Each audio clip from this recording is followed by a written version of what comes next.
Hello guys, I welcome you all to S S C B. जैसा कि हमें पता है 14 नवंबर को CDS 2 2021 का एग्जाम संपन्न हुआ था। उसके बाद मैंने एक वीडियो आपके लिए बनाया था जो एक्सपेक्टेड कट ऑफ को लेकर के था कि आपकी कट ऑफ क्या रह सकती है। आप उसमें जाकर के अपने नंबर जो भी आपने आकलन किया होगा उसके बाद अपना मतलब लगा सकते हैं अंदाजा कि आपके नंबर्स क्या आ रहे हैं और किस जगह पे आप स्टैंड कर रहे हैं। उसके बाद मैंने बोला था कि हम एक एक करके डिटेल्ड एनालिसिस हर सब्जेक्ट का लेके आएंगे। मीन्स की आपसे इंग्लिश का, जीएस का और मैथ्स का डिटेल्ड एनालिसिस आपसे लेके आएंगे, ठीक है। तो उसी कड़ी में आज आपके सामने लेके आया हूँ इंग्लिश का एनालिसिस, जिसमें मैंने पूरे इंग्लिश के पेपर को नहीं लिया है अभी, आधा है और आधा अगले पार्ट में लाएंगे, ठीक है। और ये डिटेल्ड एनालिसिस रहेगा, इसमें काफी चीज आप सीखेंगे, ठीक। केवल आंसर्स बताना ही मकसद नहीं रहेगा, आपको कुछ सिखाना भी इसमें मकसद रहेगा, ठीक है। और SMGS का भी लेके आएंगे 1 या 2 दिन बाद, ठीक है। तो ठीक है, बिना टाइम वेस्ट किए सीधे आगे बढ़ते हैं और अपने एनालिसिस को शुरू करते हैं। तो आपके सामने दिख रहा है ये सबसे पहले क्या, इंग्लिश का पेपर, ठीक है। तो देखो इसमें मुझे तो काफी ब्लड दिख रहा है सामने से, आई थिंक आपको ये साफ दिख रहा होगा, इसलिए मैंने आपका पेपर हाथ में ले लिया है। तो मैं यहाँ से देख करके यहाँ बताता रहूंगा, ठीक है। तो देखिए सबसे पहले हम लेते हैं कंप्लीशन ऑफ सेंटेंस वाला, जो आपका एग्जाम आया हुआ था, वो पेपर में क्वेश्चन आए हुए थे कंप्लीशन ऑफ सेंटेंस के। तो इसमें क्या है, देखिए इसमें क्या करना था, आपको एक सेंटेंस दिया हुआ था, जैसे ये दिया हुआ I asked 2 people the way to the station, उसके बाद 4 ऑप्शंस आपको सामने दिख रहे थे और आगे आपको लगाना था कि इसमें से क्या ऑप्शन सही है। तो अब देखिए क्या है, सबसे पहले देखते हैं पहला क्वेश्चन क्या बोलता है। I asked 2 people the way to the station, मैंने 2 लोगों से क्या पूछा, स्टेशन का रास्ता पूछा, ठीक है। तो उसके बाद आपको बताना है कि इन चारों में से क्या ऑप्शन हो सकता है। पहला है but neither of them could help मी, कि उन दोनों, देखिए नीदर का यूज कहाँ किया जाता है, नीदर और इधर, ये दो आपने पढ़े होंगे, इनका यूज वहां करते हैं जहां हम 2 लोगों की बात कर रहे होते हैं। तो ठीक है, तो देखिए क्वेश्चन में क्या था, 2 लोगों की ही बात चल रही थी, तो नीदर का यूज उपयुक्त दिखाई दे रहा है।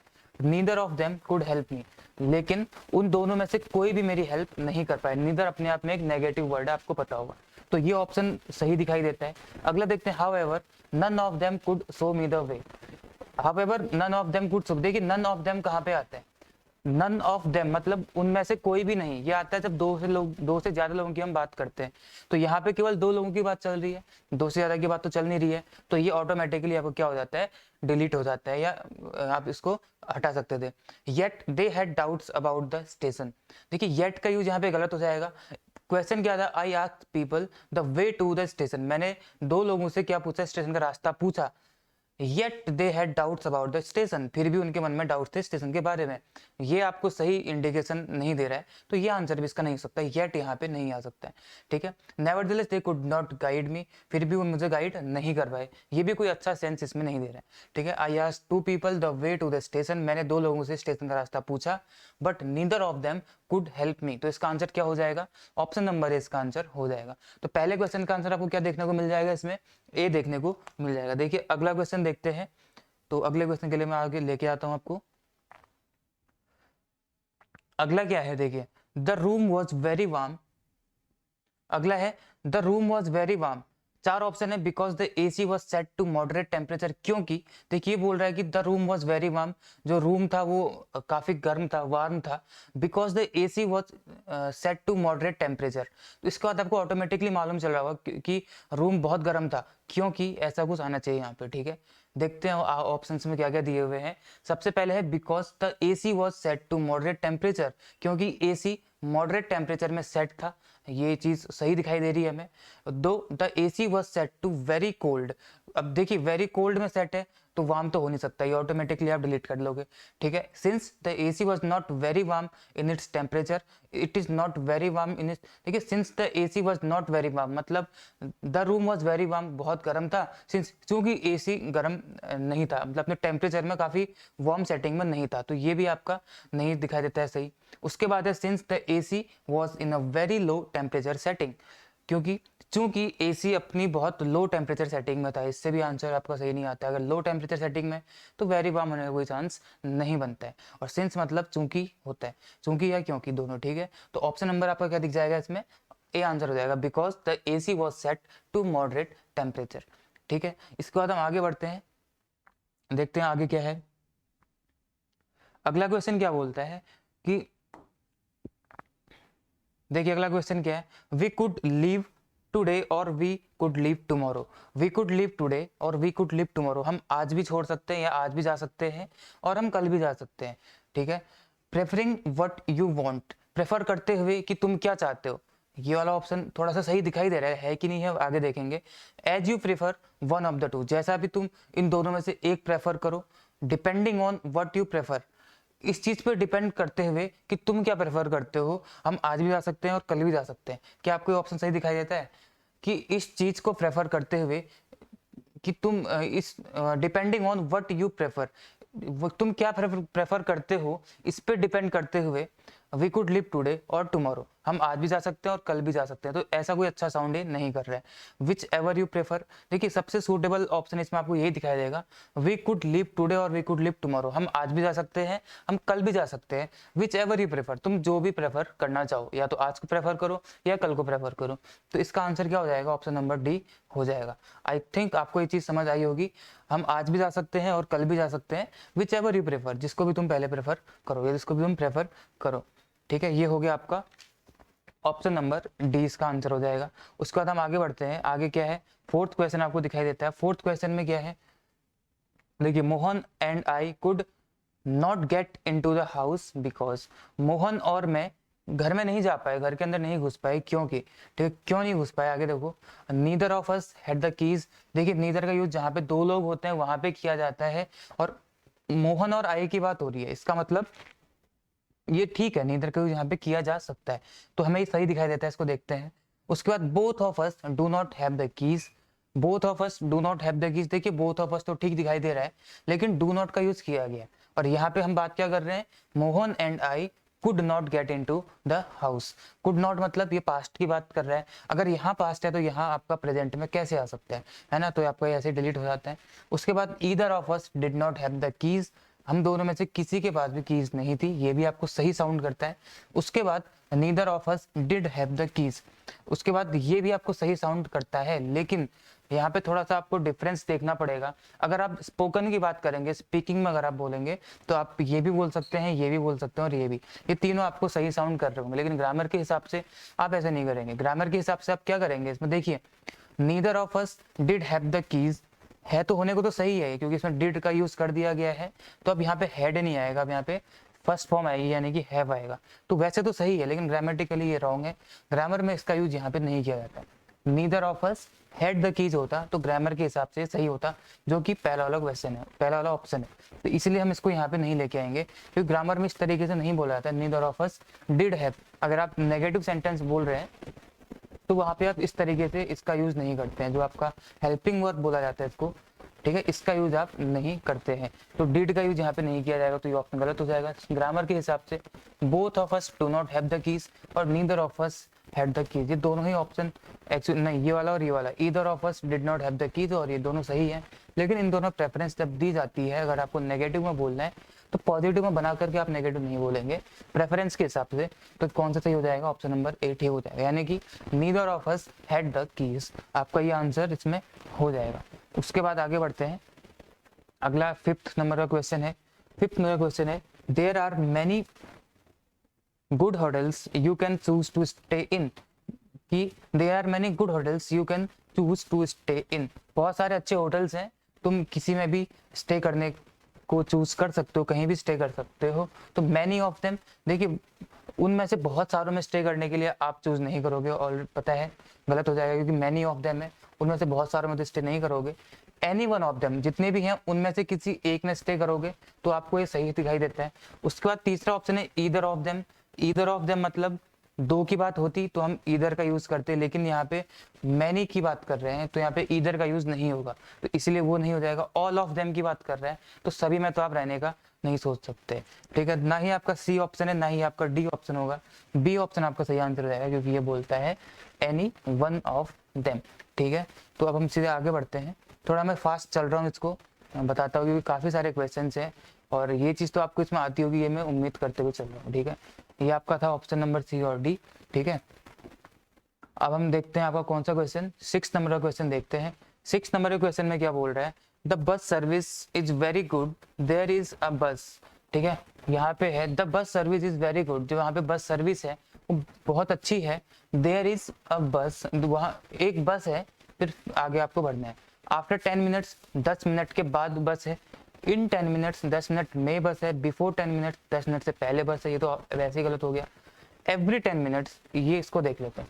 देखिए आफ्टर 10 मिनट्स ये बोलना चाह रहे हैं कि बस सर्विस वहाँ की बहुत अच्छी है। इतनी अच्छी सर्विस है कि हर 10 मिनट बाद या हर आधे घंटे बाद वहाँ पे बस आते रहती है। तो हर आधे घंटे बाद के लिए, यानी कि प्रत्येक की बात कर रहे हैं, तो आफ्टर नहीं बोलेंगे। आफ्टर तो वन टाइम का हो गया ना, कि देयर इज अ बस आफ्टर 10 मिनट्स, वहाँ 10 मिनट के बाद एक बस है। वो तो एक ही बार की बात मैंने करी, कि हम बोल रहे हैं कि हाँ सर्विस अच्छी है और हर 10 मिनट बाद वहाँ पे बस देखने को मिल जाती है। तो आफ्टर नहीं आएगा। आफ्टर अगर केवल वन टाइम की बात कर रहे होते तो आफ्टर लगाना यहाँ पे उचित रहता।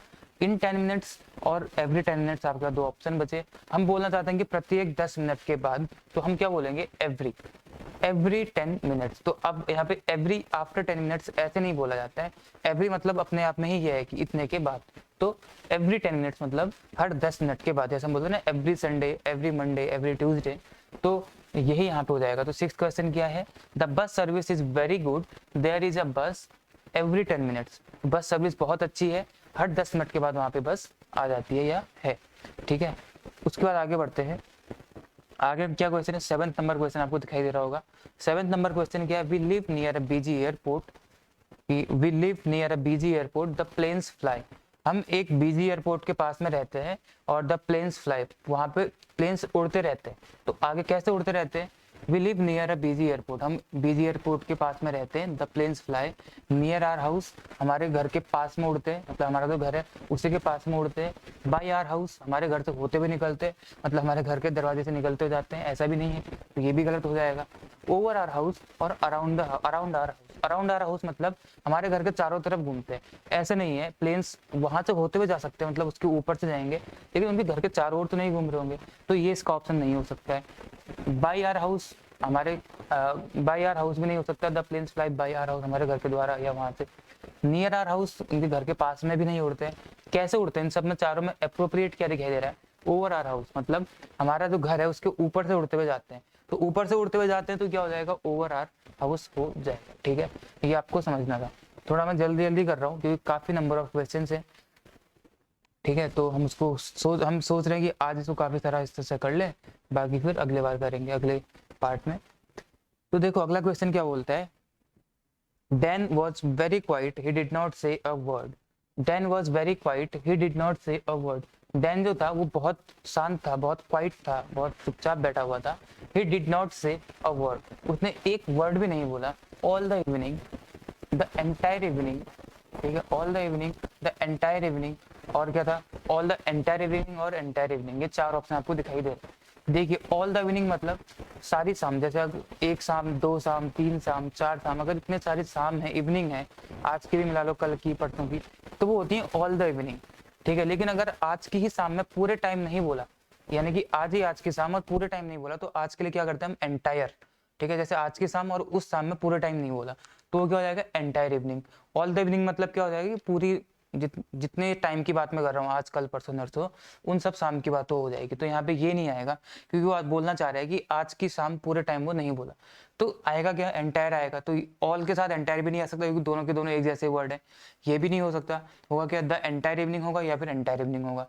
अब इन दोनों में से क्या आपको दिखाई दे रहा है, Dan was very quite, he did not say a word, entire evening, he did not say a word, the entire evening. ठीक है, इन दोनों में से इसमें क्या आएगा, तो इन दोनों में से इसमें क्या आएगा, Dan was very quiet, he did not say a word the entire evening। ये क्यों आएगा, क्योंकि हम एक पर्टिकुलर शाम की बात कर रहे हैं, और उस शाम को दर्शाने, डेफिनेट शाम को दर्शाने के लिए क्या लगाया जाएगा, डेफिनेट आर्टिकल द लगाया जाएगा। और उस शाम में वो पूरे टाइम नहीं बात किया। ठीक है, जिस भी शाम की मैं बात कर रहा हूँ उसको दर्शाने के लिए द लगाया गया, और उस शाम में पूरे टाइम बात नहीं करा, तो इसका मतलब एंटायर आ जाएगा। तो ऑप्शन नंबर 20 का आंसर सही था।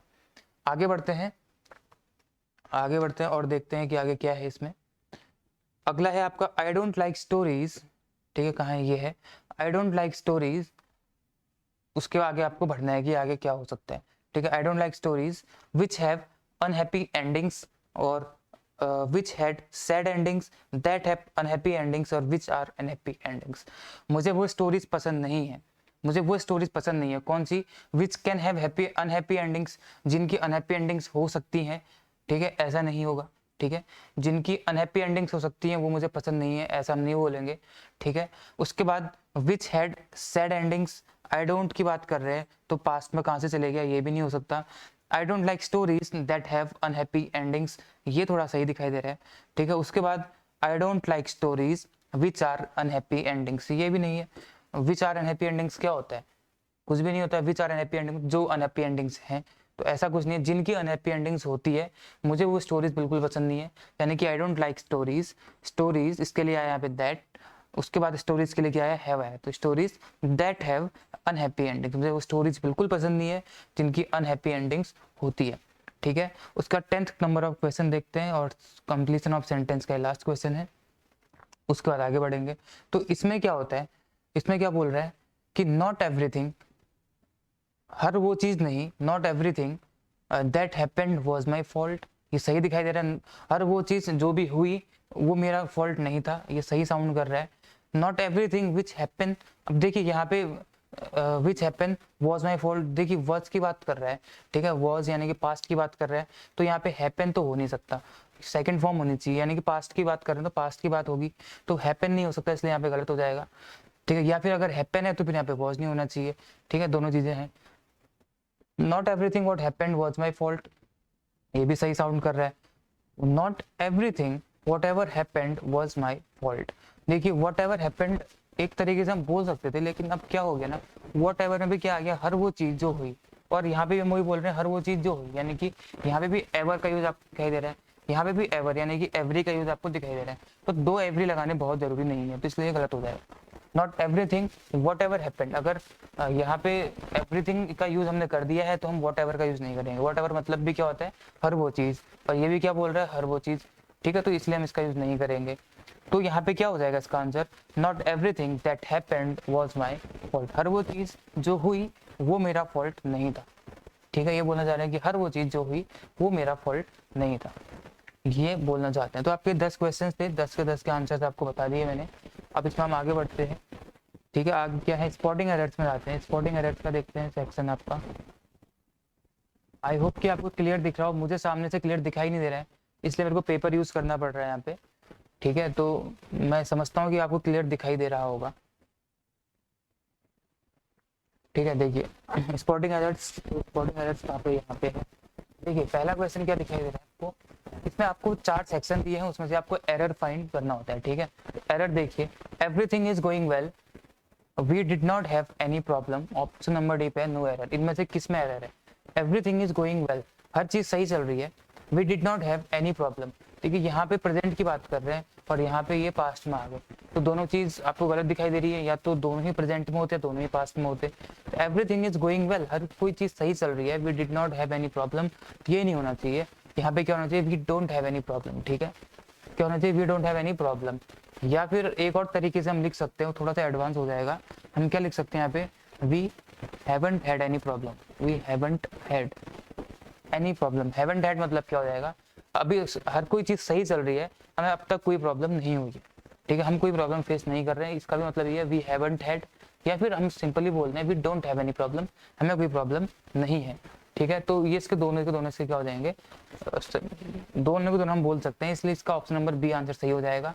यहाँ पे डिड नॉट नहीं होना चाहिए, या तो डोंट लगाओ या आप ऐसे बोलो we have not had any problem, ठीक है। आगे बढ़ते हैं, अगला वाला आपका दिख रहा है, Lavanya has not gone to work yesterday, ये बोल रहे हैं कि Lavanya has not gone to work yesterday, no error. इसमें से क्या आपका एरर है, देखिए Lavanya has not gone to work yesterday, Lavanya has not gone to work, has app का यूज हम कहाँ पे करते हैं, जहाँ पे कोई चीज लगातार चलती आ रही थी वो अब खत्म हो गई, या फिर अभी तक नहीं हो रही थी अब हो गई है, ठीक है। इन ऐसी चीजों में हम लोग हैज ऐप का यूज करते हैं। अब यहाँ पे आपको एक तो टाइम फ्रेम बिल्कुल टाइम एग्जैक्ट दे दिया कि कल की ये बात कर रहे हैं, अब अगर ये कल की बात कर रहे हैं तो हैज का यूज कैसे किया जा सकता है, ठीक है। जैसे मैं अभी तक खाना खा रहा था, ठीक है, मैं अभी खाना खा रहा था, लेकिन अब ये भी थोड़ी देर पहले मैं खाना खा चुका हूँ, यानी कि I have had my food, मैं अपना खाना खा चुका हूँ अभी अभी। लेकिन अगर मैं कल की बात करूं कि कल, तो फिर कल अगर मैंने खाना खाया था तो उस टाइम पे मैं ऐसे नहीं बोलूंगा कि I have had my food, ठीक है, बोलेंगे I had had my food, जो भी मैंने टाइम फ्रेम दिया उसके अंतर्गत। तो यहाँ पे टाइम क्या दिया गया, येस्टरडे।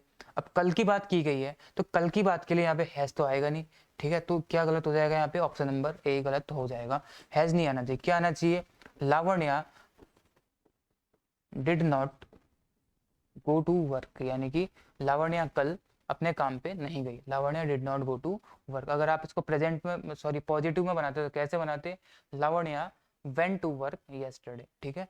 तो अगर वेंट पॉजिटिव में, नेगेटिव में कैसे बन जाएगा, Lavanya did not go to work yesterday, ठीक है। आई होप कि आपको ये चीज समझ आ रही होगी। आगे बढ़ते हैं, 23rd क्वेश्चन देखिए, look the boy over there wears the same as you. देखिए उधर वो लड़का, उसने भी सेम वही पहना हुआ है जो आपने पहना हुआ है, wears the same sweater as you. देखिए वो लड़का वहाँ, उसने भी वही स्वेटर पहना है जैसा कि आपने पहना हुआ है, यही बोलना चाह रहा है, ठीक है। तो इसमें क्या हो जाएगा, look the boy over there, देखिए वहाँ वो लड़का, वियर्स द सेम, देखिए यहाँ पे ये गलत है, क्यों, हम अगर मैंने अभी ये टी शर्ट पहनी हुई है, I am wearing this T shirt, I wear this T shirt, ऐसे नहीं बोलते हैं, कि एक वही है, एक सेंटेंस बोलने का तरीका ही है, लिखने का तरीका है। अगर मैंने टी शर्ट पहनी है तो I M wearing this T shirt, तो आप इसको ये मत बोलना कि मैं टी शर्ट पहन रहा हूँ, इसका मतलब है कि मैंने ये टी शर्ट पहनी हुई है। तो यहाँ पे क्या आएगा, look the boy over there wearing, ठीक है। यहाँ पे क्या आना चाहिए था, wearing the same sweater as you, same sweater पहनी है जैसे कि आपने, और यहाँ पे एक्चुअली यहाँ पे यू में खत्म नहीं होना चाहिए, यहाँ पे डू भी होना चाहिए, यू डू, जैसी आपने पहनी है वैसी ही स्वेटर उसने पहनी हुई है, ठीक है। Look the boy over there wearing the same sweater as you do, तो ये उतना बड़ा एरर नहीं था, इसलिए हम लोग इसको सही आंसर मानेंगे, तो वियरिंग होना चाहिए यहाँ पे, ठीक है। वियर्स की जगह पे क्या होना चाहिए था, वियरिंग, तो ऑप्शन नंबर 20 का आंसर हो जाएगा। अगला क्वेश्चन क्या है, इट बिगिंस, कहाँ गया, ये है, it begins to turn dark, shall I switch on the lights. वो ये बोलना चाह रहा है कि अब अंधेरा होना शुरू हो गया है, क्या मुझे लाइट्स बंद सॉरी ऑन कर देनी चाहिए। तो देखिए it begins to turn dark मतलब जो अंधेरा हो रहा है वो अचानक से नहीं हो रहा है, अभी तक उजाला था, वो बोलना चाह रहा है कि अब अंधेरा होना शुरू हो चुका है, यानी कि it has begun, it has begun, it has begun to turn dark, shall I switch on the lights. अब अंधेरा होना शुरू हो गया है, क्या मेरे को लाइट ऑन करनी चाहिए। अभी हमने देखा था ना, कोई काम चलता आ रहा है एकदम से खत्म हो जाए, या कोई काम अभी तक नहीं हो रहा था और अचानक से शुरू हो जाए, तो हम वहाँ पे हैज ऐप का यूज करते हैं। तो it has begun to turn dark, shall I switch on the light, ठीक है। अब आप यहाँ पे इसको उससे कंपेयर मत करना, इट इट्स रेनिंग आउटसाइड, इस तरीके से आप उसको कंपेयर मत करना, इट रेन्स आउटसाइड हम ऐसे बोलते हैं ना, तो वो चीज़ नहीं है, ठीक है। It has begun to turn dark, यानी कि ऑप्शन नंबर इसका आंसर हो जाएगा। उसके बाद अगला क्वेश्चन है 25th है, Raman and Mitali have been married for 20 years. Raman and Mitali, Raman और मिताली हैव बीन मैरिड, वो शादीशुदा हैं, फॉर 20 ईयर्स, पिछले 20 सालों से। देखिए फॉर 20 ईयर्स है, एग्जैक्ट डेट नहीं बताई गई है, इसका मतलब फॉर का यूज यहाँ पे बिल्कुल सही है, वरना लोग सिंस भी कर सकते थे, यहाँ पे सिंस का यूज नहीं होगा, क्यों, क्योंकि यहाँ पे एग्जैक्ट डेट नहीं है, फॉर 20 ईयर्स है, तो ये सही है। रमन एंड मिताली तो नाम है, हैव बीन मैरिड ये भी आपको सही दिखाई दे रहा है कि Raman and Mitali have been married for 20 years, 20 साल से शादीशुदा है, यानी कि इसका आंसर क्या हो जाएगा, नो एरर हो जाएगा, ठीक है। आगे बढ़ते हैं, अगला क्वेश्चन है 26th वाला, I have played basketball for the past 3 years. I have played basketball for the past 3 years, मैं बास्केटबॉल खेल चुका हूँ पिछले 3 सालों से, इसका मतलब ये निकल रहा है आई हैव प्लेड बास्केटबॉल, मैं बास्केटबॉल खेल चुका हूँ पिछले 3 सालों से, तो ये नहीं है, मैं बास्केटबॉल खेल रहा हूँ पिछले 3 सालों से, ऐसा होना चाहिए। तो यहाँ पे क्या हो जाएगा, आई हैव बीन प्लेइंग, ठीक है। आई हैव बीन प्लेइंग मतलब हैव बीन का यूज पता है ना आपको, मैं उम्मीद करता हूँ पता है, नहीं पता है तो आगे हम पढ़ाएंगे जब आगे यूट्यूब पे, तो आप देख लेना, ठीक है। I have been playing basketball, यानी कि मैं बास्केटबॉल खेल रहा हूँ, फॉर द पास्ट 3 ईयर्स, पिछले 3 सालों से मैं बास्केटबॉल खेल रहा हूँ, इसलिए यहाँ पे क्या आएगा, आई हैव बीन प्लेइंग, तो ऑप्शन नंबर ए इसका आंसर हो जाएगा कि यहाँ पे ये एरर है, ठीक है। अगला क्वेश्चन क्या है 27, Jamila had a book in front of her, Jamila had a book in front, I hope दिख रहा होगा आपको कैमरे में नीचे, हाँ दिख रहा है। देखिए Jamila had a book in front of her but she did not read it, Jamila के सामने एक बुक थी, ठीक है, जमीला के पास उसके सामने एक बुक थी, जमीला हैड अ बुक, उसके पास एक बुक थी उसके सामने, but she did not read it, लेकिन उसने इसको नहीं पढ़ा। देखिए ये आपने देखा होगा तो बहुत लोगों ने इसका आंसर आई थिंक डी भी लगा दिया होगा, क्योंकि पढ़ने में ये सही लग रहा है बिल्कुल, लेकिन देखिए डी इसका आंसर नहीं हो सकता, क्यों, Jamila had a book in front of हर, जमीला के सामने वो बुक है, अगर अभी की बात करें तो प्रेजेंट की, तो यहाँ पे इट होना सही होता। अगर वो बोल रहा होता कि अभी की बात कर रहा होता, Jamila has a book in front of हर, अगर अभी की बात कर रहा होता तो मैं बोलता कि हाँ ये वाली बुक, लेकिन ये पास्ट की बात है totally. Jamila had a book in front of her but she did not read that.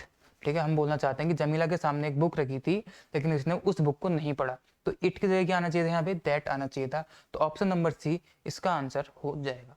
ठीक है, 27 हो गए। आगे बढ़ते हैं, 27 का आते हैं 28 पे। बहुत ज़्यादा धीरे भी नहीं चल सकते हैं इसमें, आपको पता है क्वेश्चन सादे कराने। ठीक है, और बहुत स्पीड में भी नहीं। मैं समझता हूँ कि आपको समझ आ ही रहा होगा जिस स्पीड से हम चल रहे हैं। तो देखो अगला क्वेश्चन क्या है, 28 है। When she heard the news, कहाँ है, हाँ, when she heard the news she has not been very pleased. जब उसने एक खबर सुनी, यानी कि पास्ट की बात कर रहा है। ठीक है, ये कौन सी बात कर रहा है, पास्ट की बात कर रहा है। अगर ये पास्ट की बात कर रहे हैं, ठीक है, व्हेन सी हर्ड यानी कि कहाँ की बात कर रहे हैं, ये हुई पास्ट की बात। When she heard the news she has not been very pleased, वो उससे बहुत खुश नहीं है। When she heard the news, जब उसने न्यूज़ सुनी तो वो उससे बहुत खुश नहीं है। ऐसा हो सकता है क्या, ऐसा नहीं हो सकता। When she heard the news, जब उसने न्यूज़ सुनी, सी वॉज नॉट वेरी प्लीज्ड, वो उससे बहुत खुश नहीं थी। यहाँ पे क्या आना चाहिए, वॉज नॉट आना चाहिए। क्यों, क्योंकि हम पास्ट की बात कर रहे हैं। When she heard the news, जब उसने न्यूज़ सुनी तो वो बहुत खुश नहीं हुई है, सी वॉज नॉट वेरी प्लीज्ड। ठीक है, तो इसका आंसर क्या हो जाएगा, ऑप्शन नंबर बी इसका आंसर हो जाएगा। उसके बाद देखते हैं आगे 29 है। 29 है, where are you coming from, are you an American. बहुत सारे लोग यहाँ पे फंसे हो सकते हैं, बहुत सारे लोग जिनको ये पता है, उन्होंने ये कर लिया होगा बहुत अच्छे से। एक अच्छा क्वेश्चन मैं इसको मानता हूँ। Where are you coming from, आपको ये सेंटेंस बिल्कुल सही दिखाई देगा, आप कहाँ से आ रहे हैं। आर यू एन अमेरिकन, और ये भी आपको सही दिखाई देगा कि आप अमेरिकन है, इसमें भी कोई गलती नहीं है। और नो एरर, तो ऑप्शन नंबर डी पे है ही है। तो इसमें गलत क्या है, देखिए, where are you coming from, are you an American, आपको इसमें अंदाजा लगाना था ये वाला पार्ट देख करके, आर यू एन अमेरिकन। वो क्या जानना चाह रहे हैं, वो जानना चाह रहे हैं कि आर यू एन अमेरिकन, क्या आप एक अमेरिकन हैं, यानी कि वो उसकी सिटीजनशिप पूछ रहा है, वो कहाँ का सिटीजन है, उसकी एथनिसिटी पूछ रहा है, या फिर उसकी सिटीजनशिप वो पूछ रहा है कि वो कहाँ का सिटीजन है। जब हम सिटीजनशिप की बात करें या हम पूछें कि वो कहाँ से बिलोंग करता है, तो उसके लिए एक वो होता है, क्या बोलते हैं, where do you come from. ठीक है, यहाँ पे क्या होना चाहिए, where do you come from. अब where do you come from मतलब तुम कहाँ से आते हो।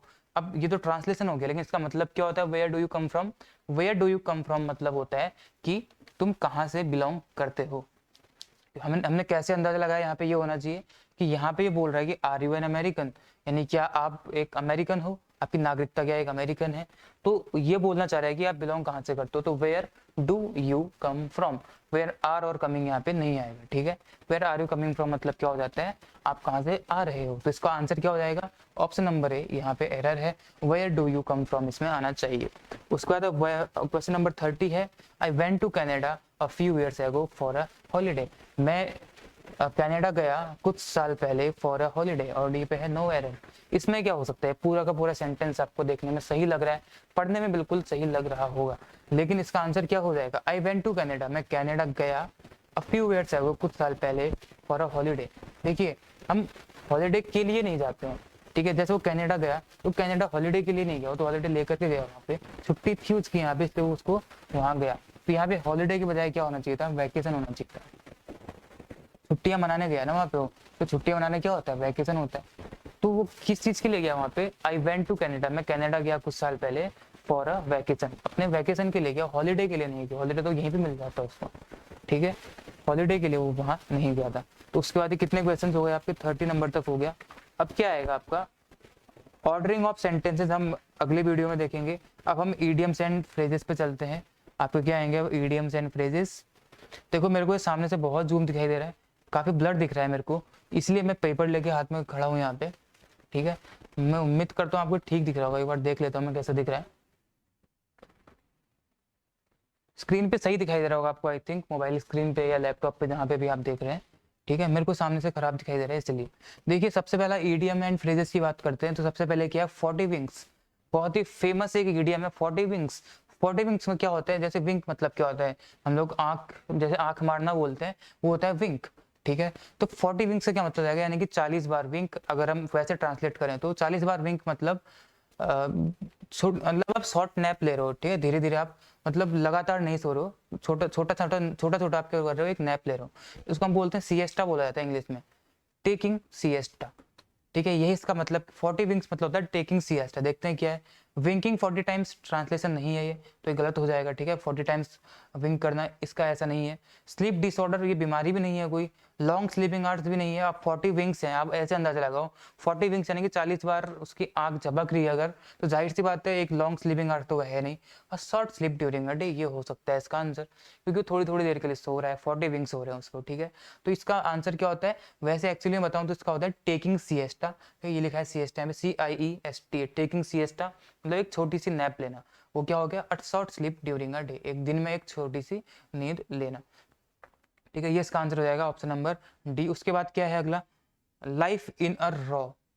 लाइफ इन अ रॉ आप अंदाजा लगा सकते हैं आई थिंक, मतलब एक कच्ची लाइफ। रॉ मतलब क्या होता है, रफ कोई चीज होती है। ठीक है, रफ यानी कि नेगेटिव वर्ड आपको दिखाई देता है रॉ, तो रॉ अगर कोई चीज है तो क्या है, लाइफ है। लाइफ इन अ रॉ मतलब एक आपकी बहुत रफ लाइफ है, दुखों से भरी हुई हम कह सकते हैं। तो life at its easiest, raw का मतलब ये आपको कहीं से कहीं तक आप अंदाजा लगाएंगे तो ऐसा नहीं आएगा, तो ये नहीं होगा। लाइफ दैट इज कॉम्प्लेक्स, एक बार को सोच सकते हैं ऐसा, और डेयर डेविल्स लाइफ ये भी नहीं है, एक शैतान की लाइफ, ऐसा कुछ नहीं है। लाइफ दैट इज कॉम्प्लेक्स, जो काफी कॉम्प्लेक्स है, मतलब कभी सुख कभी दुख ऐसा वाला है तो कॉम्प्लेक्स होता है, तो ये भी इसका आंसर नहीं होगा। Life in its natural unembellished state, एक ऐसी स्टेट में जहाँ पे आपको काफी सारे मतलब किसी टाइम दुखों का सामना करना पड़ रहा है आपके लिए, तो वो आपकी कैसी लाइफ है, लाइफ इन अ रॉ, एक कच्ची लाइफ यानी कि एक आपकी रफ लाइफ। तो नेचुरल लाइफ जो होगी और एक अनएम्बेलिश्ड लाइफ जो होगी, इम्बेलिश मतलब क्या होता है एक तरीके से अच्छा व्यवस्थित टाइप हम बोल सकते हैं, तो ऐसी कोई लाइफ नहीं है, तो अनइम्बेलिश्ड लाइफ, तो नेचुरल अनइम्बेलिश्ड स्टेट। तो ऑप्शन नंबर ए इसका आंसर हो जाएगा। आगे बढ़ते हैं, अगला क्या है, अगला क्या दिख रहा है, अ पेपर टाइगर। ठीक है, अगला है अ पेपर टाइगर, 43 नंबर पे है अ पेपर टाइगर। देखिए अ पेपर टाइगर क्या हो जाएगा आंसर, ये तो आपको ऐसे मालूम है, एक टाइगर है जो पेपर का बना हुआ है तो टाइगर लेकिन बना हुआ है पेपर का, इसका मतलब अ पर्सन और thing that appears threatening but is ineffectual, a person or thing that appears threatening but is ineffectual, एक कोई व्यक्ति या कोई ऐसी चीज जो आपको डरावनी लगती है लेकिन एक्चुअली में वो इनफेक्चुअल है, कोई इफेक्ट ऐसा नहीं है, तो इसका आंसर यही हो जाएगा। पढ़ के लग रहा है आपको, एक कोई भी ऐसी चीज जो लगता है कि खतरनाक है लेकिन वो है नहीं, तो वो क्या हो जाएगा, एक पेपर टाइगर हो जाएगा। उसके बाद हम बढ़ेंगे 44। 44 में क्या है, 44 ये है पेनी वाइज पाउंड फुलिस। ठीक है, अगला क्या है, पेनी वाइज और पाउंड फुलिस। देखिए पेनी क्या होता है, एक छोटा अमाउंट पेनी हो गया, पाउंड क्या है, एक स्ट्रॉन्ग अमाउंट है पेनी के सामने, तो यानी कि पेनी वाइज, पेनी एक बड़ी चीज दिखाना चाह रहा है, पाउंड फुलिस मतलब फुल पाउंड एक बड़ी चीज होगी फुलिस, तो क्या अंदाजा लगा सकते हैं इससे आप, wise to spend each penny carefully, ये नहीं होगा इसका आंसर। ठीक है, अगर ये इसकी बात करें तो फिर पाउंड कहाँ चला जाएगा इसमें, तो ये तो नहीं है। Careful about small amounts, penny क्या, वाइज यानी कि careful about small amounts, pound foolish लेकिन जो बड़ा अमाउंट है लार्ज अमाउंट है उसके लिए केयरलेस, यही इसका आंसर हो जाएगा। पेनी वाइज मतलब पेनी के लिए वाइज है वो, पेनी के लिए केयरफुल है, लेकिन पाउंड के लिए फुलिस है, तो लार्ज अमाउंट के लिए क्या है वो, केयरलेस है। तो ये इसका आंसर था, ऑप्शन नंबर बी इसका आंसर हो जाएगा। ठीक है, ये ईडियम्स एंड फ्रेजेस में ज़्यादा समझाने की जरूरत नहीं है, ये जैसे होते हैं वैसे ही रहते हैं। ठीक है, आगे है pin back your ears. Pin back your ears मतलब आपको अपने कान पिन बैक करने हैं, कहीं पे अपने कानों को पिन कर देना है। ठीक है, पिन मतलब चिपका देना है बिल्कुल, तो कान चिपका हो कहीं पे, तो उसका क्या मतलब है कि वो बोल रहा है कि आप इस चीज को ध्यान से सुनो। ध्यान से सुनो बोलने का मतलब है कि पिन बैक योर ईयर्स यानी कि to listen carefully to something. Pin मतलब क्या होता है, कोई चीज यहाँ पे पिन कर दिया मैंने ऐसे, तो अब वो चीज यहाँ की सारी चीजें सुन सकता है, यानी कि ईयर्स को यहाँ पे मैंने पिन कर दिया, तो यहाँ पे कान लगा के सुनो, इसका मतलब to listen carefully, option number A इसका आंसर हो जाएगा। और अगला है आपका टर्न कोट। तो टर्न कोट यहाँ पे दिखाई दे रहा है, तो टर्न कोट मतलब टर्न मतलब पलटना, कोट मतलब पाला, जो अपना पाला पलटते रहे बार बार, वो क्या हो जाएगा, टर्न कोट हो जाएगा। तो इसका आंसर क्या हो जाएगा यहाँ पे, एक्सपर्ट एट ऑल्टरिंग कोड्स, ये नहीं हो जाएगा, तो टेलर से रिलेटेड हो गया। ठीक है, someone who deserts one group to join another, ये इसका आंसर हो जाएगा ऑप्शन नंबर बी, एक ऐसा व्यक्ति जो एक ग्रुप को छोड़ देता है दूसरे को ज्वाइन करने के लिए, यानी कि टर्न कोट, वो तो अपने पाले को चेंज करते रहता है। एक कांग्रेस के फेमस व्यक्ति थे जो जिन्होंने बीजेपी ज्वाइन कर लिया था, टर्न कोट हो गए थे। ठीक है, वो अभी सिविल एविएशन मिनिस्टर है, उनका नाम मैं आपको नहीं बताऊंगा, आप समझ चुके होंगे, ठीक है। देखिए आगे बढ़ते हैं, हो गए ना आपके टर्न को, नहीं अभी तो 4 और बचे होंगे, है ना। से योर पीस, अगला है ईडियम आपका से योर पीस। से योर पीस का क्या मतलब है, देखिए मैं इसको 47, 49, 48, 50 ऐसे बताऊंगा, ठीक है। देखिए क्या है से योर पीस, मतलब आपको नाम से ही मालूम है, से योर पीस, अपना हिस्सा बोलो। अपना हिस्सा बोलो मतलब एक्सप्रेस योर ओपिनियन, कोई जिसमें दिक्कत वाली बात नहीं थी। अंडर द टेबल मतलब टेबल के नीचे, अब टेबल के नीचे है तो यानी कि कोई चीज कैसे चल रही है, सीक्रेटली चल रही है। अगर सीक्रेट चल रही है तो डिफरेंट ये नहीं है इसका answer. Working under cover, under cover कोई चीज होती है यानी कि छुपे हुए तरीके से होती है, टेबल के नीचे उसका कोई मतलब नहीं है, छुपे तरीके से होती है, लेकिन किसी की भलाई के लिए किसी भी चीज के लिए हो सकता है, तो अंडर कवर नहीं होगा इसका आंसर। वर्किंग अंडर फर्नीचर भी नहीं, तो मेकिंग और रिसीविंग पेमेंट्स सरप्टिशियसली, यानी कि एक तरीके रिश्वत लेने की बात हम ये कर रहे हैं, ठीक है। टेबल के ऊपर नहीं लेंगे आप इसको, कहाँ लेंगे, नीचे ही लेंगे। 47, 49 हो गया। उसका टॉप नॉच यही है आई थिंक, है ना। टॉप नॉच की बात कर लेते हैं। टॉप नॉच का क्या मतलब हो जाएगा, टॉप में जाकर के नॉच यानी कि हाईएस्ट पॉसिबल क्वालिटी, किसी चीज की जो हाईएस्ट पॉसिबल क्वालिटी हो सकती है वो क्या है, टॉप नॉच हो जाता है। ऑप्शन नंबर सी पे आपको इसका आंसर दिखाई दे रहा है।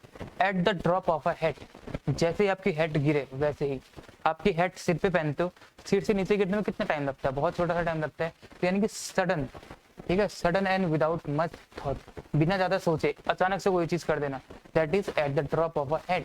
एक ड्रॉप मतलब हेड के ड्रॉप होने में कितना टाइम लगता है, बस उस दौरान सब कुछ कर देना, suddenly and without much thought. Option number B इसका आंसर हो जाएगा, ठीक है, ये वाला इसका आंसर था। अब हम बढ़ते हैं आगे, आगे क्या देखेंगे, अब हम पी क्यू आर एस आपके बाद में देखेंगे।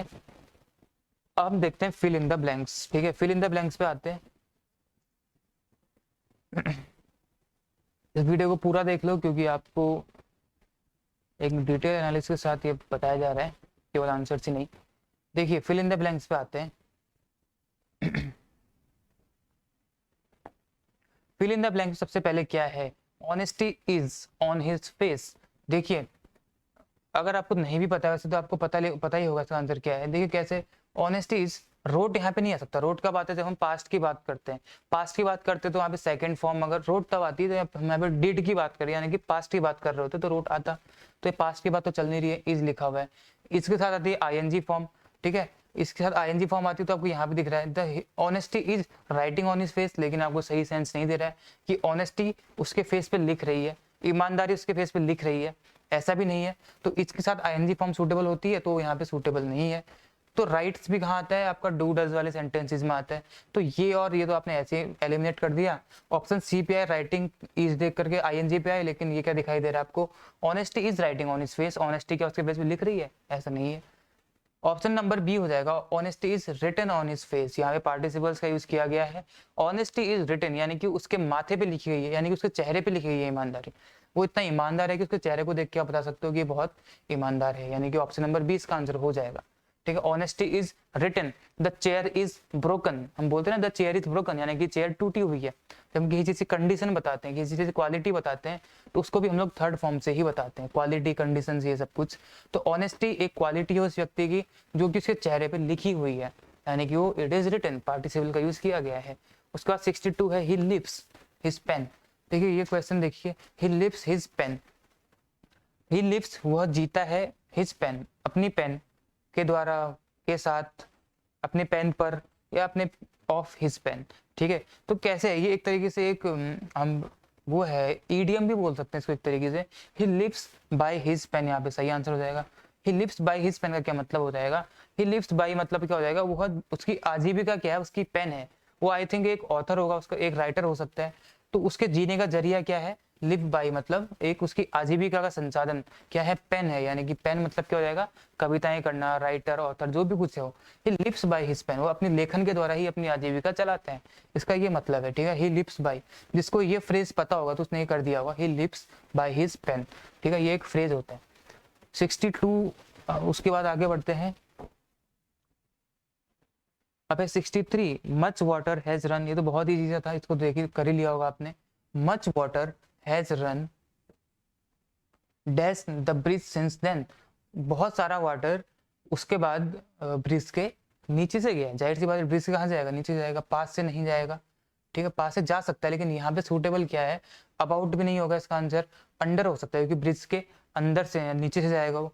इन मतलब क्या होता है, इन मतलब किसी चीज के अंदर होता है, और कोई चीज किसी चीज के अंदर होगी तो वहां पे इन करेंगे, वो ब्रिज के अंदर से तो नहीं गया वो पानी, ब्रिज के नीचे से गया, और नीचे का मतलब क्या हो जाएगा, अंडर, यानी कि ऑप्शन नंबर सी इसका आंसर हो जाएगा। उसके बाद आगे बढ़ते हैं 64, द गन। देखिए ये भी एक फ्रेज है यहाँ पे, ठीक है, यहाँ पे जिसको भी फ्रेज पता होगी वो कर लेगा इसको। देखिए मैं आपको बता देता हूँ, सीधे सीधे फ्रेज ही बता देता हूँ। वेंट ऑफ लिखा है, वेंट ऑफ मतलब क्या होता है, चल जाना, कोई चलना मतलब एक तरीके से बर्स्ट, BURST बर्स्ट, या एक्सप्लोड कर जाना, ठीक है। और गन की बात करें तो गन का चल जाना, ये एक फ्रेज होता है वेंट ऑफ, ठीक है। The gun went of with a loud noise, जो गन थी वो चल गई, मतलब गोली चल गई उससे एक बहुत तेज आवाज के साथ, ठीक है। तो क्या हो जाएगा इसका, वेंट ऑफ। गो ऑफ होता है असल में, गो ऑफ मतलब एक्सप्लोड करना या चल जाना गोली का। अभी पास्ट की बात करें तो वेंट ऑफ हो जाएगा, the gun went of with a loud noise. उसके बाद 65 नंबर क्वेश्चन दिखाई दे रहा है, they fought dash the last man in the army. वो लड़ाई, उन्होंने लड़ाई करी, dash the last man in the army, army में जब तक एक आखिरी बंदा नहीं बचा था, यानी कि पूरी आर्मी की बात कर रहे हैं, ठीक है, यानी कि पूरी आर्मी जब तक खत्म नहीं हो गई, उनकी पूरी की पूरी सेना खत्म नहीं हो गई, तब तक वो लोग लड़ते रहे, यानी कि कब तक, तब तक, वहां तक, लास्ट मैन तक। लास्ट मैन तक के लिए क्या आएगा, to. I am going to the school, यानी कि मैं स्कूल जा रहा हूँ, यानी कि स्कूल आपका आखिरी टारगेट है, तो I am going to the school. कहने को तो आप कहेंगे कि I am going in the school, आप स्कूल के अंदर भी जाएंगे वहां, लेकिन आपका टारगेट क्या है, वहां जाना है स्कूल में, तो I am going to the school. तो वो भी क्या करते रहे, लड़ाई करते रहे, आखिरी आदमी तक, आर्मी के लास्ट मैन तक, अंतिम सैनिक तक वो क्या करते रहे, लड़ाई करते रहे, यानी कि to the army, to the last man in the army. उसके बाद क्या हो जाएगा, 65 हो गया। 66 ये तो आपका एक वो है, ईडीएम है, एट आर्म्स लेंथ होता है, यानी कि ए ऑप्शन हो जाएगा। एट आर्म्स लेंथ मतलब क्या होता है कि चीज से दूरी बना के रखो, उसके साथ मत रहो, keep him at arms length, उससे थोड़ा दूरी बना के रखो, ठीक है। एट आर्म्स लेंथ ये एक ईडीएम है, ठीक है। उसके बाद आगे बढ़ते हैं, आगे he succeeded on himself by himself in the long run, on the long run. देखिए ऑन द लॉन्ग रन नहीं होता है, ये आप ऐसे काट देना, ऑन द लॉन्ग रन कोई चीज नहीं होती है। ऑन हिमसेल्फ बाय हिमसेल्फ ये भी यहाँ पे सही नहीं बैठता, ही सक्सीडेड ऑन हिमसेल्फ, उसने अपने आप पे सक्सीड हुआ हो, ऐसा भी नहीं है। ही सक्सीडेड बाय हिमसेल्फ, वो खुद के द्वारा सक्सीड हुआ, ऐसा भी नहीं है। He succeeded in the long run, एक लंबे समय के बाद वो क्या हुआ, सफल हुआ, एक लंबे समय के बाद वो सफल हुआ, तो क्या हो जाएगा यहाँ पे इसका answer, in the long run, ठीक है। एक लंबे समय के बाद वो सफल हुआ, ऑन द लॉन्ग रन कुछ नहीं होता, ठीक है। आई होप आप इसको समझ रहे होंगे। मैं थोड़ा फास्ट चल रहा हूँ, तो आप इसको कैच करने का ट्राई करना। Have you ever tried a coconut tree. अगला क्वेश्चन क्या है, have you ever tried a coconut tree, क्या कभी आपने ट्राई किया है अ कोकोनट ट्री, मतलब इस कोकोनट ट्री को चढ़ने का, या किसी भी कोकोनट ट्री को चढ़ने का। तो चढ़ने के लिए क्या है, क्लाइंबिंग का दिया गया है, गोइंग ऑन, गोइंग अप। देखिए हैव यू एवर ट्राइड, अब ट्राई आ गया तो इसके बाद चढ़ने की बात हो रही, चढ़ना एक वर्ब है, ठीक है। अब इसके बाद एक एक्शन या एक वर्ब यहाँ पे डालना है, यहाँ पे मैं एक्शन लिख देता हूँ, यहाँ पे आपको एक एक्शन डालना है। तो एक्शन के साथ एक्शन जब आएगा तो दो एक्शन आता है, दूसरा क्या बन जाता है, एक जीरेंट फॉर्म में आता है। तो एक्शन की क्या फॉर्म आएगी यहाँ पे, आईएनजी। जब भी आपको दो वर्ब एक साथ दिखाई देंगी तो सेकंड वाली कैसे आती है, एक जीरेंट फॉर्म में आती है। जीरेंट फॉर्म मतलब आईएनजी फॉर्म में आती है जब दो वर्ब एक साथ आती है। तो एक फॉर्म यहाँ पे, वो एक वर्ब यहाँ पे पहले आ चुकी है, अब यहाँ पे आपको दिख रहा है चारों वर्ब है, तो यहाँ पे अब जो भी वर्ब आएगी वो आईएनजी फॉर्म में आएगी। तो क्या आएगा यहाँ पे, अब यहाँ पे देखिए have you ever tried to climbing नहीं आएगा, क्योंकि टू के बाद जब भी वर्ब आती है तो वो फर्स्ट फॉर्म में आती है, टू प्लस वर्ब की फर्स्ट फॉर्म होती है।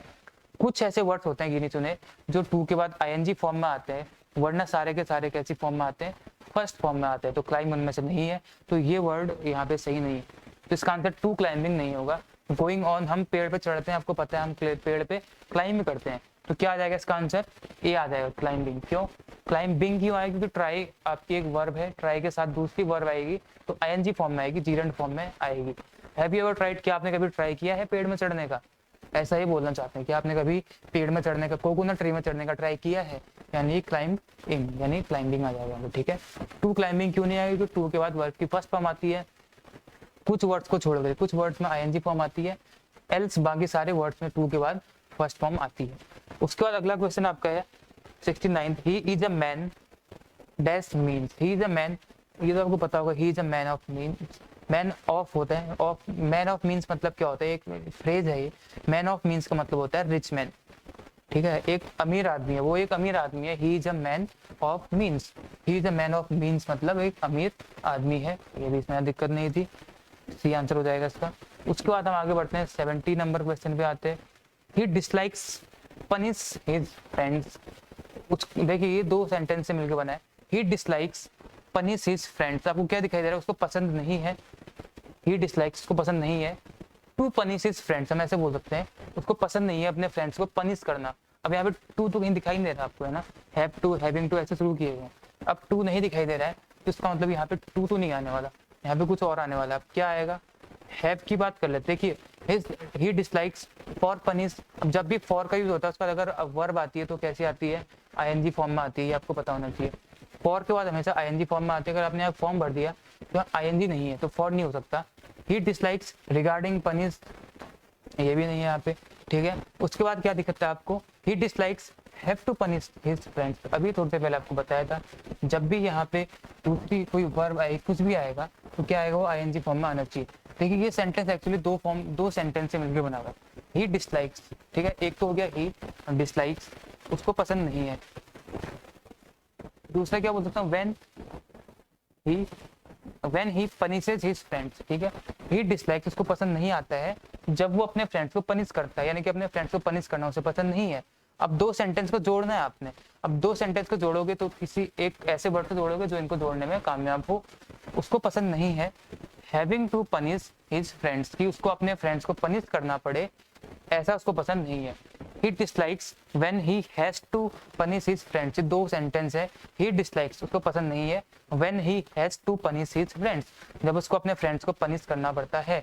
अब when he has to वाले को आपने सॉर्ट करना है, जब उसको जोड़ना है यहाँ पे तो हैज की जगह क्या आ जाएगा, हैज की जगह पे आ जाएगा यहाँ पे हैव। हैव क्यों आया, क्योंकि हम ही की बात कर रहे हैं तो यहाँ पे हैज आना चाहिए था। हैज इसीलिए नहीं आया क्योंकि डिसलाइक में आप एस लगा चुके हो। अगर आप ही के साथ डिसलाइक में एस लगा चुके हो तो अब दोबारा एस लगाने की जरूरत नहीं है, इसलिए यहाँ पे हैज नहीं आएगा, यहाँ पे क्या आएगा, हैव आएगा। अब यहाँ पे हैव आया अगर तो डिसलाइक के बाद दूसरी एक तरीके से एक्शन, ये भी क्या है, एक हेल्पिंग वर्ब होती है। अब वर्ब आएगी तो आईएनजी फॉर्म में आएगी, जीरंड फॉर्म में आएगा, ठीक है। तो he dislikes having punish his friends, उसको पसंद नहीं है अपने having to punish his friend, यानी कि अपने पनिश दोस्तों को पनिश करना, ठीक है। अगर ये कॉन्सेप्ट आपको समझ नहीं आया तो कमेंट में बताना, अगले वीडियो में और क्लियर कर दूंगा, ठीक है। अगले क्या आते हैं आपके सिनोनिम्स हैं, ठीक है, सिनोनिम्स हैं और हम सिनोनिम्स को जल्दी से देख लेते हैं। कितना टाइम हो रहा है, एक मिनट टाइम देख लें।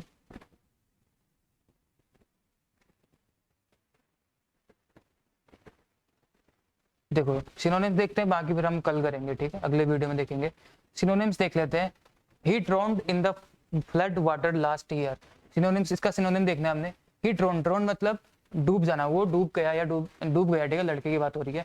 ही drowned in the flood water last year, पिछले बार या लास्ट ईयर वो बाढ़ के पानी में बह गया, डूब गया, सॉरी। तो डूबने को क्या बोलेंगे इसमें से, फ्लोट मतलब तैरना होता है, ये नहीं हो सकता।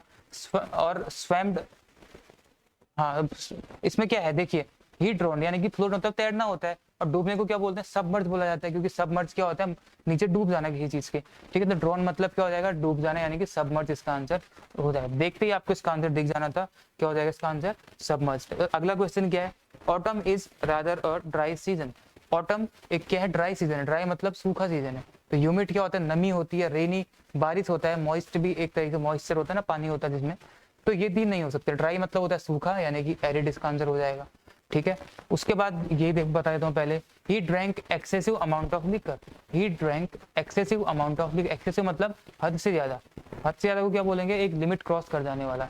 तो लिमिट, अनरीजनेबल मतलब क्या होता है, अनरीजनेबल मतलब होता है अनुचित, जब कोई चीज अनुचित होती है तो उसको क्या बोलते हैं, अनरीजनेबल बोला जाता है। उसके बाद इनकल्पेबल बोलेंगे, इनकल्पेबल मतलब होता है जिसको आप ब्लेमलेस ठहराते हो, ठीक है, ब्लेमलेस, इसका मतलब होता है ब्लेमलेस। इनकल्पेबल मतलब इनऑर्डिनेट, ऑर्डिनरी आपने देखा होगा ना, ऑर्डिनरी होता है एक साधारण, इनऑर्डिनरी मतलब साधारण ना हो, तो साधारण से ऊपर चले जाए, असाधारण। तो एक्सेसिव मतलब क्या हो जाएगा, एक लिमिट से ज्यादा कोई चीज करी जाती है तो उसको इनऑर्डिनेट हम बोल सकते हैं। तो एक्सेसिव का जो मोस्ट अप्रोप्रिएट यहाँ पे आपको सिनोनिम दिखाई दे रहा है वो क्या हो जाएगा, इनऑर्डिनेट हो जाएगा। इनॉक्यूअस मतलब क्या होता है, इनॉक्यूअस मतलब जिसकी कोई ऐसी इच्छा नहीं, ऐसी इंटेंशन नहीं है कि वो किसी और को परेशान करे, उसको इनॉक्यूअस बोला जाता है, ठीक है। तो इनऑर्डिनेट मतलब असाधारण, जो इसका सही आंसर यहाँ पे हो जाएगा ऑप्शन नंबर बी। उसके बाद he initiated the dialogue, he initiated the dialogue में क्या है, इनिशिएट मतलब होता है शुरू करना, शुरू करने को क्या बोलेंगे, बिगन, बिगन हो जाएगा। देखिए बिगन मतलब शुरू करना होता है, तो ये तो आपको दिख ही रहा है, इनिशिएट मतलब बिगन हो जाएगा। प्लान तो कोई चीज पहले से प्लानिंग करना, इंटरफेयर होता है कहीं पे टांग अड़ाना, ऑर्डर मतलब तो आपको पता है क्रम, ठीक है। तो इनिशिएट क्या होता है, बिगन, तो इसका ये हो जाएगा। ऑटम हम कर चुके हैं। Our differences are growing day by day, daily हमारे डिफरेंसेस, हमारे बीच के जो मतभेद हैं वो बढ़ते चले जा रहे हैं। तो डिसएग्रीमेंट्स एक बार को हम सोच सकते हैं। देखिए इसका आंसर इंटरफेरेंसेस तो नहीं हो सकता, ये टांग अड़ाना होता है तो ये नहीं होगा, ठीक है। डिसएग्रीमेंट हो सकता है। और डिस्क्रिपेंसीज, इसका मतलब भी डिफरेंस होता है। ये दोनों आंसर इसके पॉसिबल है, लेकिन जो मोस्ट नियरेस्ट है, जो अगर हम बोले तो इन दोनों में से क्या नियरेस्ट मीनिंग है इसका, तो नियरेस्ट मीनिंग है ऑप्शन नंबर डी, डिस्क्रिपेंसीज, ठीक है। वैसे ये भी सही है लेकिन ये भी सही है, लेकिन अगर नियरेस्ट की बात करें तो डिस्क्रिपेंसीज होता है, ठीक है। तो ऑप्शन नंबर डी का सही आंसर हो जाएगा डिस्क्रिपेंसीज, ठीक है। ये आपको समझ आ रहा होगा, ठीक। उसके बाद एक कॉन्फेबुलेशन, जिसका मतलब क्या होता है, किसी एडवाइस या फिर कंसल्ट करना, ये इसका मतलब होता है, एडवाइस या कंसल्ट करना ये इसका मतलब होता है। She looked pale after recovering from कोविड-19, कोविड-19 से रिकवर होने के बाद वो पेल दिखाई थी। पेल मतलब क्या होता है, एक तरीके से येलोइश, आपके चेहरे पे जब आप थोड़े से कमजोर दिखाई देते हैं तो येलोइश टाइप का हो जाता है, तो उसको पेल बोलते हैं। तो कोविड-19 से रिकवर होने के बाद पेल दिखाई दी। पेल मतलब क्या हो जाएगा यहाँ पे, रूडी मतलब होता है रेडिश टाइप का हो जाता है, जब कोई चीज को रेडिश और पेल होगा नहीं। ग्लोइंग तो होता है बिल्कुल ग्लो करना, ये भी नहीं। रेडियंट मतलब होता है एकदम से जो ग्लो करे, रेडियंट और ग्लो एक ही होता है, तो ये दोनों, ये तीन इसके आंसर नहीं हो सकते हैं। सैलो होता है पेल, ठीक, सैलो का सिनोनिम क्या है, पेल होता है। उसके बाद हम आगे बढ़ते हैं, आज के आखिरी दो क्वेश्चन, दो चार क्वेश्चन देख लेते हैं, उसके बाद हम बाकी कल करेंगे क्योंकि टाइम की थोड़ी कमी है, लंबा वीडियो चले गया हो गए। देखिए आगे, the big tree hindered access of sunlight into the house, जो बड़ा सा पेड़ है उसने सनलाइट को घर में आने से क्या कर दिया, हिंडर कर दिया, यानी कि रोक दिया है। हिंडर मतलब क्या हो जाएगा, रोक देना। तो पोर मतलब क्या होता है, किसी चीज को उड़ेलना। जैसे आप अगर दूध डालते होंगे चाय में तो ऐसे करके, तो उसको बोलते हैं पोर इनटू, यानी कि पोर मतलब उड़ेलना होता है। फैसिलिटेट मतलब होता है किसी चीज को आप जब आप प्रमोट करते हो उस चीज को इजी करने के लिए, ठीक है। When you try to make something easy that is facilitated. सेडेड मतलब आपको पता ही होगा, इम्पीड होता है किसी के सामने व्यवधान उत्पन्न करना। तो हिंडर का मतलब क्या हो जाएगा, व्यवधान उत्पन्न करना यानी कि इम्पीड करना। The complexity of the issue baffled everyone, जो इस इश्यू की कॉम्प्लेक्सिटी है उसने हर किसी को क्या किया, बैफल कर दिया, कंफ्यूज कर दिया। कॉम्प्लेक्सिटी मतलब भी एक तरीके से कंफ्यूज करना ही होता है, ठीक है। तो इसकी कॉम्प्लेक्सिटी है, जो किसी को समझ ही नहीं आ रहा है, कॉम्प्लेक्स है, बहुत सम्मिश्र है एक तरीके से, उसने सबको कंफ्यूज करके रख दिया। यानी कि ग्रीवांस इसका हो नहीं सकता, इंट्रिकेसी भी नहीं हो सकता। देखिए इंट्रिकेसी ही होगा इसका आंसर। कंक्लूजन नहीं, कंक्लूजन मतलब किसी चीज के निष्कर्ष पे आना, तो ये भी इसका आंसर नहीं होगा, ठीक है।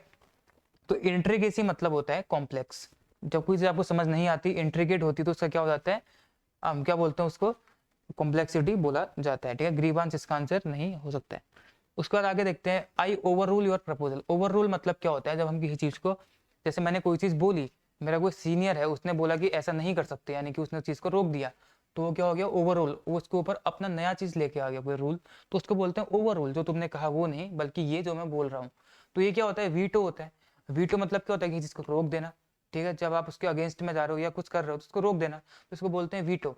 सुपरसीड क्या होता है, उसकी जगह पे कोई चीज, नई चीज लेके आना, तो इसका मतलब सुपरसीड नहीं होता है, इसका मतलब रोकना होता है, यानी कि वीटो हो जाएगा। वीकेंड भी नहीं होगा और वैन भी नहीं होगा, ठीक है। क्या हो जाएगा इसका, वीटो हो जाएगा। लास्ट क्वेश्चन आज का देखते हैं, हिज बिहेवियर सॉक्ड मी, उसके बिहेवियर ने मुझे शॉक कर दिया, यानी कि मैं शॉक्ड हो गया उसके बिहेवियर से। देखिए शॉक मतलब आपको मालूम है, इसका मतलब एपल्ड हो जाएगा। एप्पल मतलब शॉक होते हैं, तो सीधा सीधा मतलब दिख रहा है आपको, ठीक है। पैसिवेट मतलब शांत करना होता है। ये आपके सिनोनिम्स थे जिसके आंसर मैंने बताया आपको। देखो अभी इसमें कुछ पार्ट बचे हुए हैं अभी इंग्लिश के, और ये हम अगली वीडियो में क्लियर करेंगे। और इसके साथ हम इसको इंटरेस्टिंग तरीके से जीएस बताएंगे आपको, ठीक है। जीएस का भी मैं आपके सामने एनालिसिस लेके आऊंगा, जो हम और डीप में जाकर के उसको देखेंगे, ठीक है। तब तक आप जुड़े रहिए हमारे साथ, और ज़्यादा एसएससी और डिफेंस रिलेटेड वीडियोस को पाने के लिए हमारे साथ जुड़े रहिए, ठीक है। आपको बाकी अगले डिफेंस एग्जाम के लिए, जो आपका 10 अप्रैल को होगा 2022 में सीडीएस का, उसके लिए आपको all the very best. And जुड़े रहिए हमारे साथ और देखते रहिए एसएससी भी, और ठीक है, ऐसी इंपॉर्टेंट न्यूज़ को हमारे साथ देखते रहिए। चलो फिर मिलते हैं अगले वीडियो में अगले एनालिसिस के साथ, फिर मिलते हैं। जय हिंद, जय भारत।